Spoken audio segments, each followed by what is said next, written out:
పెద్ద షాపింగ్ ప్రపంచం సిఎంఆర్ మన కరీంనగర్ లో ప్రముఖ సినీ తారలచే ఆగస్టు 9న గొప్ప ప్రారంభం. Hi hello welcome to Suman TV. నేను మీ రోషన్.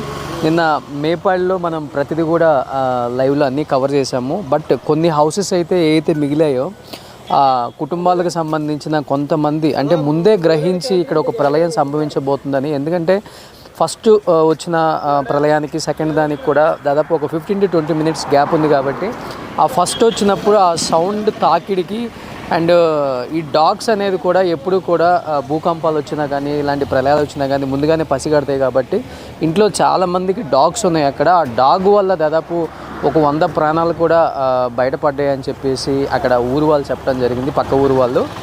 అండ్ ఆ డాగ్స్ ఆ టైంకి లేచి అందరినీ అలర్ట్ చేశాయి అని చెప్పి కూడా.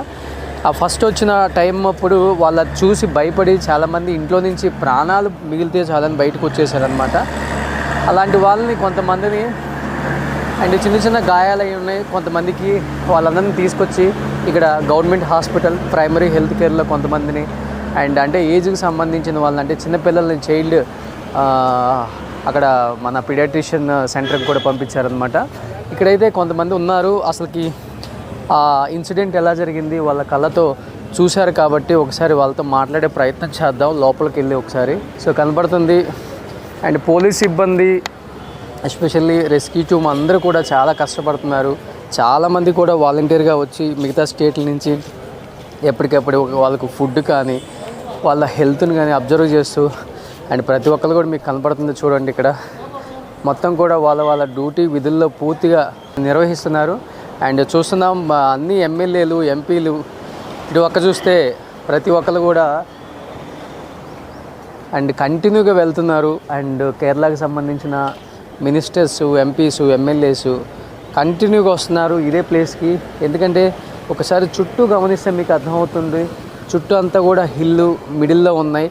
ఎందుకంటే నేను ఇప్పుడు ఈ పక్కన ఈ టౌన్ ఎందుకు చూపిస్తున్నానంటే సేమ్ ఇలానే ఉంటుంది ఆ టౌన్ కూడా, పెద్ద డిఫరెన్స్ ఉండదు. ఇక్కడ టౌన్స్ అన్నీ కూడా పక్కనే ఉంటాయి, హార్డ్లీ 4-5 kilometers. మిడిల్లో అంతా కూడా టీ ఎస్టేట్స్ ఉంటాయి. మీకు కనిపిస్తున్నాయి టీ ఎస్టేట్స్. కనుచూపు మేర మనకు మొత్తం కూడా టీ ఎస్టేట్స్ అనమాట. అందమైన ప్రకృతి అంటే నేచర్ని రియల్గా ఎంజాయ్ చేయాలంటే కేరళలో మాత్రమే.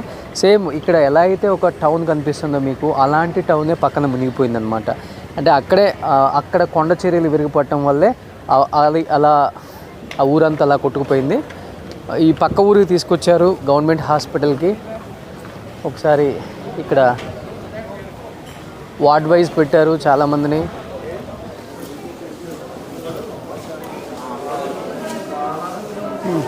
మీకు కనిపిస్తుంది లోపల కొంతమంది ఏజ్డ్ వాళ్ళని అయితే కొంతమందిని ఇలా తీసుకొచ్చారు. అండ్ ఇలా ఇంకా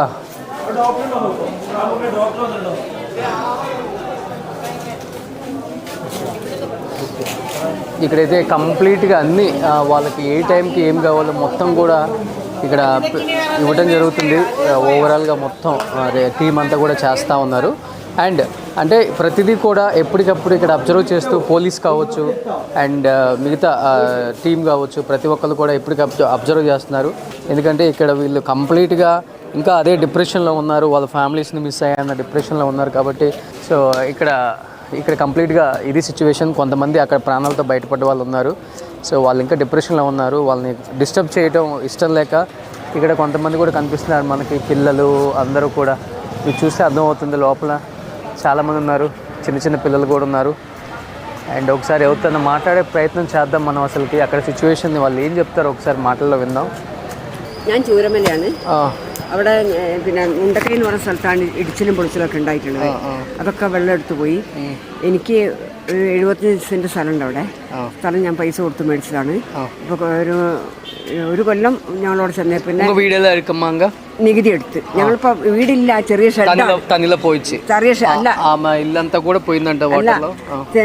ഷെഡാണ്. അതിന്റെ ചുറ്റും വെള്ളം പൊന്തുന്നുണ്ട്. അതുകൊണ്ടാണ് ഞാൻ ഇങ്ങോട്ട് വന്നത്. വീട് പോയിട്ടില്ല, അവിടെ ഉണ്ട്. പിന്നെ നികുതി എടുക്കാത്തതുകൊണ്ട് എനിക്ക് ഗവൺമെൻറ്റിൽ നിന്ന് ഒരു ആനുകൂല്യം കിട്ടുന്നില്ല.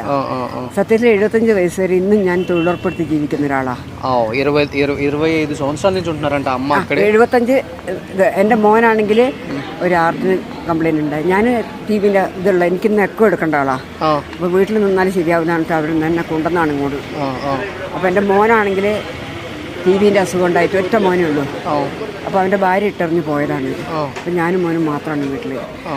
സത്യത്തിൽ പറയുകയാണെങ്കിൽ മോനെ ഒരു തേച്ച മുറിയിൽ കിടക്കാൻ എനിക്ക് വല്ലാത്ത ആശയുണ്ട്. ഒറ്റ മുറി മതി എനിക്ക്.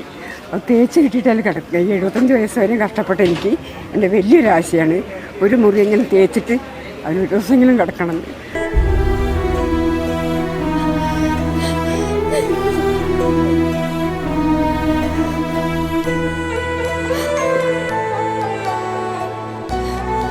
உங்கள் பையன் பொண்ணு இருக்கலாங்க അവിടെ ഉണ്ട്. അവനൊന്നും തിരയാനും പിടിക്കാനൊക്കെ മരിച്ച ശവമൊക്കെ അടിയിലല്ല. അപ്പോൾ അവരെ കൂടെ സഹകരിക്കാനും പിന്നെ കറണ്ടിൻ്റെ പണി പഠിച്ച ആളാണ്. അപ്പോൾ കറണ്ടൊന്നും ഇല്ല അവിടെ. ഓരോ വീടുകളിൽ കറണ്ട് ഇല്ല. അപ്പോൾ അതൊക്കെ നന്നാക്കാൻ വേണ്ടി അവിടെ നിൽക്കുകയാണ്. ഞാൻ മാത്രമേ ഇവിടെ രജിസ്റ്റർ ചെയ്തിട്ടുള്ളൂ. അത് ചിന്ന കൊള്ളുന്ന ചിന്നതല്ല. 52 വയസ്സുണ്ട് എൻ്റെ മോന്. അവൻ്റെ 2 മക്കളുണ്ട്. അവർ വീട്ടിലുണ്ട്. അപ്പോൾ അവരവിടെ ഇരിക്കുന്നുണ്ട്. ഞാനിങ്ങോട്ട് പോകുന്നുണ്ട്. എനിക്കിങ്ങനെ ഈ സുഖമില്ലാത്തതുകൊണ്ട് മെമ്പർ എല്ലാവരും വിളിച്ച് പറഞ്ഞ് ആശാ വർക്കറൊക്കെ വിളിച്ച് പറഞ്ഞ് അമ്മ അവിടെ നിൽക്കരുത്, പെട്ടെന്ന് എന്തെങ്കിലും സുഖമില്ലാണ്ടായാലും ബുദ്ധിമുട്ടാവും, വണ്ടിയൊന്നും വരില്ല എന്ന് പറഞ്ഞിട്ട് ഞാൻ അങ്ങനെ వന്നു. എല്ലാവരും వన్నതിന് శేషం ഞാൻ వన్నది. నిక్కకళ్ళు ఇల్లండి. సో జరిగిన తర్వాత కూడా వాళ్ళందరూ అక్కడ కళ్ళతో చూస్తూనే ఉన్నారంట. వాళ్ళ కళ్ళ ముందే అయిన వాళ్ళు తెలిసిన వాళ్ళందరూ కొట్టుకుపోయారు. సో దేవుడి దయ వల్ల మేము బయటపడ్డాము. ఇప్పుడు 25 సంవత్సరాల నుంచి నేను అక్కడే ఉంటున్నాను. మా వాళ్ళు కొట్టుకుపోయారు. బట్ అక్కడ రెస్క్యూ టీమ్ నెక్స్ట్ డే మమ్మల్ని చూసి కొంతవరకు తీసుకొచ్చి ഉള്ള സ്ഥലം എനിക്ക് പൊയ്ക്കോട്ടെ. അത് ഇപ്പം ഞാൻ പൈസ കൊടുത്ത് മേടിച്ചതാണ്. എൻ്റെ എല്ലാ അധ്വാനമാണത്. സ്വന്തം വീട്, അതെ, സ്വന്തം പൈസ കൊടുത്ത് രജിസ്റ്റർ ചെയ്ത് മേടിച്ചാണ്. രജിസ്റ്റർ ചെയ്ത് മേടിച്ച് ഒരു കൊല്ലം നികുതി എടുത്തതിന് ശേഷം നികുതി എടുക്കുന്നില്ല എന്ന് പറഞ്ഞ് നികുതി നിർത്തി വെച്ച് ഫോറസ്റ്റാന്ന് പറഞ്ഞിട്ട്.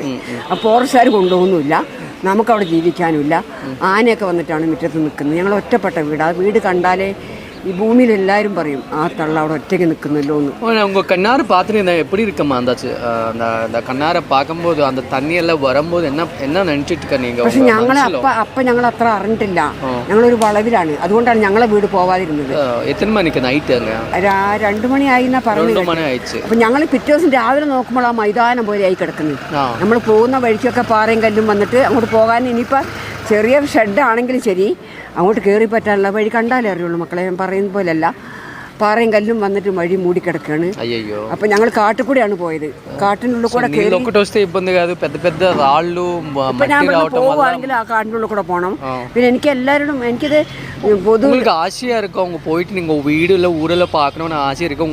ആശയുണ്ട്, പറഞ്ഞിട്ട് കാര്യമില്ല. അങ്ങോട്ട് പോയാൽ എങ്ങോട്ട് വിടൂല. പിന്നെ എനിക്ക് നെഞ്ഞിന് തകരാറുള്ള ആളാണ്. കഷ്ടമാണ്. പിന്നെ എനിക്കിത് ലോകത്തിനോട് ഒരു മൈക്ക് കിട്ടിയിട്ട് ലോകം മുഴുവൻ അറിയാൻ വേണ്ടി എൻ്റെ കഥ വിളിച്ചു പറയാൻ തോന്നുന്നുണ്ട്. അത്രയും കഷ്ടം എനിക്ക് 75-77 വയസ്സ് വരെയും ഭൂമിയിൽ കൂലിപ്പണിയെടുത്ത് കഷ്ടപ്പെട്ട ആളാണ് ഞാൻ, മക്കളും കുടുംബമായിട്ട്. എൻ്റെ താലിമാലയും കമ്മലും അതൊക്കെ മുക്കാണ്. അതുവരെ ഞാൻ വിറ്റിട്ടാണ് ഞാൻ ആ സ്ഥലം വാങ്ങിയത്.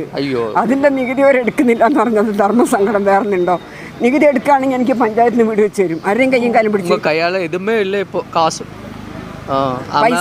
25 సంవత్సరాల నుంచి అక్కడ కూలి పని చేసుకుంటూ సంపాదించుకున్న పాపం చెవలవి, చైను ఇలాంటివి ఏమీ లేవు. మొత్తం అన్నీ వదిలేసి ప్రాణం మాత్రం మిగిలితే చాలని వచ్చింది. బట్ ఇప్పుడు నేను బతకడానికి దిక్కేది అంటున్నానమ్మా. 75 సంవత్సరాల వయసులో నేను ఎలా బతకాలంటున్నామా? ഇപ്പം ഞാൻ പിന്നെ എക്കെ എടുക്കാൻ പറഞ്ഞിട്ടുണ്ട് ഡോക്ടർമാർ.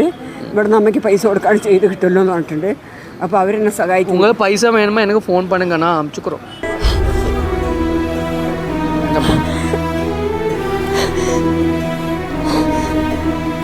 ആരോട് പറയും മോനെ ഈ ധർമ്മ സങ്കടം? ആരോട് പറയും? ഞാൻ വിചാരിക്കും ആരെങ്കിലും കാര്യപ്പെട്ടവരെ കണ്ട എൻ്റെ സങ്കടം പറഞ്ഞിട്ട് എനിക്കൊരു മുറി തേച്ച മുറി കിടക്കാൻ ആശയുണ്ട് മക്കളെ. എനിക്ക് നിങ്ങൾ സാധിച്ചുകൊണ്ടാന്ന് പറയും. എനിക്ക് പറ്റിയ ആൾക്കാരില്ല. എനിക്ക് അവരോട് കാല് പിടിച്ച് പറയാൻ ആരോട് പറയും? പഞ്ചായത്തിലോ ഇവിടെ വന്ന് പറയാം. പക്ഷേ ഇത് പറഞ്ഞു കഴിഞ്ഞാൽ അവരത് വെള്ളത്തിൽ ഇടുള്ളൂ. എൻ്റെ അനുഭവമാണ് ഞാൻ പറയുന്നത്. ഞാൻ കാൽക്കുലേറ്റർ എടുത്ത് 3 പ്രാവശ്യം പോയി. വീട്ടിൽ അവിടെ ഉണ്ട് നമ്പർ. എനിക്ക് നമ്പർ சொல்லுங்க, நான் உங்களுக்கு காசு அனுப்பிச்சிரோம். ഞാൻ എടുത്തിട്ട് വരാം മോനെ. నెంబర్ ఎత్తుడో. ఆ అమ్మకి పాపం ఆమె సంపాదించిందంతా ఏది కూడా లేదు, మొత్తం పోయింది. మొత్తం కుటుంబం పోయింది. నేను ఒక్కదాన్నే మిగిలిపోయాను. అండ్ ఇప్పటి వరకు సంపాదించుకున్నవి కూడా డబ్బులు, బంగారం ఏది లేదు, నా ఒంటి మీద మిగిలిన బట్టలు తప్పితే అని. కానీ ఇప్పుడు నేను ఎలా బతకాలి అంటుంది. అండ్ ఈ టీం తీసుకొచ్చారు, రెస్క్యూ టీం కాదు, ఓకే ఇప్పుడైతే ఓకే, ఒక 10 days ఫుడ్ పెడతారు, షెల్టర్ ఇస్తారు.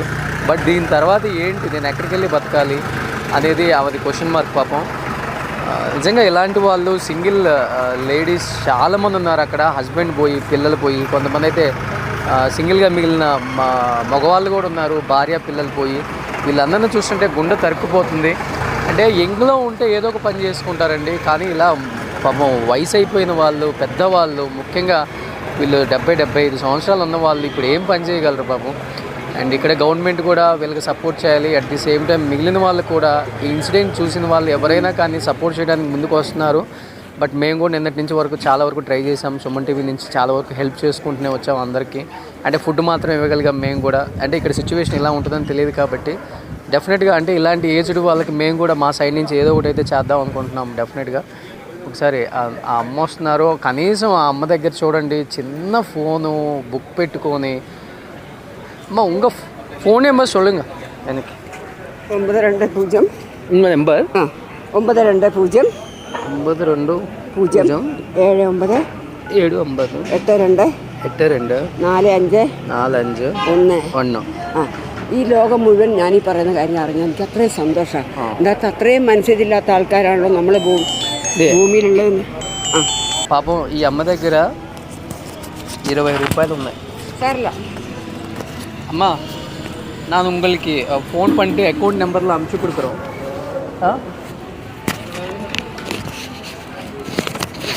வாங்கிக்கோங்க. மதி மனே உங்களுக்கு கூட வச்சுக்கோங்க. இங்கே ஒன்றும் கவலைப்படாது. நான் மாதத்துக்கு நான் அனுப்பிச்சி கொடுக்குறேன் உங்களுக்கு ఫోన్ பண்ணிவிட்டு. నెలకి నేను ఫోన్ చేసి పంపిస్తాను అమ్మకు కూడా. అమ్మా நான் அனுப்பிச்சி கொடுக்குறேன் உங்களுக்கு. 3000 போதுமா மாதத்துக்கு? மதி மதி மதி ഒരുപാട് മതി. 3000 പോതുമോ? മതി, ധാരാളം മതി. நான் அனுப்பிச்சி கொடுக்குறேன். ഇവിടുന്ന് പോകുമ്പോൾ ഒരു വീട് കെട്ടണം. ചെറിയ വീട് മതി, അധികം വലിയ വീടൊന്നും വേണ്ട. ചെറിയൊരു വീട്, ഒരു 3 സെന്റ് സ്ഥലവും സ്വസ്ഥമായി കിടക്കാൻ അമ്മയ്ക്ക് ഒരു വഴി മനസ്സിലാക്കണം. ഭൂമിയിൽ ആരോട് ഞാൻ കാല് പിടിക്കാൻ എനിക്ക് ആരും പരിചയമില്ല. ഇപ്പോൾ ഈ മോഹൻലാൽ നിന്നോ പിന്നെ ആരൊക്കെയോ പൈസക്കാരുണ്ട്, പക്ഷെ അവരൊന്നും നമ്പർ എൻ്റെ അടുത്ത് കിട്ടുന്നില്ല. കിട്ടി ഞാൻ ഈ സങ്കടം പറഞ്ഞ് நான் அனுப்பிச்சி கொடுக்குறேன் மாதத்துக்கு உங்களுக்கு. நான் ஃபோன் பண்ணுறேன் உங்களுக்கு. நான் ஃபோன் பண்ணி உங்களுக்கு காசு அனுப்பிச்சி கொடுறோம். மாதத்துக்கு உங்களுக்கு காசு அனுப்பிச்சி கொடுறோம். உங்கள் அக்கௌண்ட் நம்பர்னு எனக்கு சொல்லுங்கள். ഇപ്പം എനിക്ക് കാണാണ്ട് അറിയില്ല. ഞാൻ ഇതിൽ പറഞ്ഞുതരാം. అయ్యయ్యో ఈ నంబర్లు ഞാൻ പറഞ്ഞുതരാം, വീട്ടിൽ పోയിട്ട് പറഞ്ഞുതരാം. అయ్యయ్యో ఆమె అన్నీ కొట్టుకుపోయినాయి అంట. బ్యాంక్కి వెళ్తే కానీ తెలుస్తాయి పాపం ఆమె డీటెయిల్స్. ബാങ്ക് നമ്പർ എൻ്റെ അടുത്ത് ഇപ്പം ഇല്ല. நீங்கள் ஒன்றும் கவலைப்படாங்க. நீங்கள் இங்கே தங்கிருங்க ஒரு 4 நாள் 5 நாளில் அவங்க சாப்பாடு எல்லாம் கொடுக்குவார். நீங்கள் அதுக்கப்புறம் ஃபோன் பண்ணுங்க எனக்கு, நான் உங்களுக்கு அனுப்பி கொடுக்குறோம். ആയിക്കോട്ടെ. నల్లా సిరింగా నవ్వాలి, ఇలాంటి వయసులో బాధపడకూడదు. అమ్మా ఓకే ఓకే ఓకే 100 ఆయుసు ఉండవుతుంది എൻ്റെ పోనీ. అయ్యో సార్ వీళ్ళందరినీ చూస్తుంటే నిజంగా నిన్న మనం ఒక సిచ్యువేషన్ చూసాం. బట్ ఈరోజు నిజంగా కొన్ని సిచ్యువేషన్స్ చూస్తుంటే అర్థమవుతుంది. అంటే ఇదే మన కుటుంబంలో మనకు తెలిసిన వాళ్ళకి జరిగితే ఎంత బాధపడతామో, అంటే తెలియని వాళ్ళని చూస్తేనే ఎంత బాధపడుతున్నాం, తెలియని వాళ్ళకి జరిగితే ఎంత బాధపడుతున్నాం, తెలిసిన వాళ్ళకి జరిగితే ఇంకా ఎంతగా బాధపడతాం అర్థం చేసుకోండి. అంటే వాళ్ళు చెప్తున్నారు ఇల్లులు లేవు ఈరోజు, గవర్నమెంట్ సైడ్ నుంచి మాకు ఇల్లులు చేయండి, అంతకుమించి ఏమొద్దు, మిగతా ఏదన్నా ఉంటే మేము చూసుకుంటాము, చిన్న చిన్న పనులు చేసుకుంటాం అనే వాళ్ళు ఉన్నారు. ఈ వయసులో మేము ఏం చేయాలి, ఎక్కడికి వెళ్ళాలి, ఏం పని చేయాలి అనే వాళ్ళు కూడా ఉన్నారు. నేనైతే ఆ అమ్మకి ఏం కావాలో నేను నెలైతే చేయగలను చిన్నదైనా. ఎందుకంటే ఆమెకి నాకు 3000 ఉంటే సరిపోతుంది నెలకి. ఒక ఇల్లు ఉండి చిన్న షెడ్ ఉండని చెప్పారు కాబట్టి ఆమెకి నేను పంపించగలను. బట్ ఇలాంటి వాళ్ళు చాలామంది ఉన్నారు, నేను మాత్రం చేయలేను. కాబట్టి ఎంతోమంది మన యాక్టర్స్ బిఫోర్ ఫ్లడ్స్ వచ్చినప్పుడు కూడా చాలామందికి చేశారు.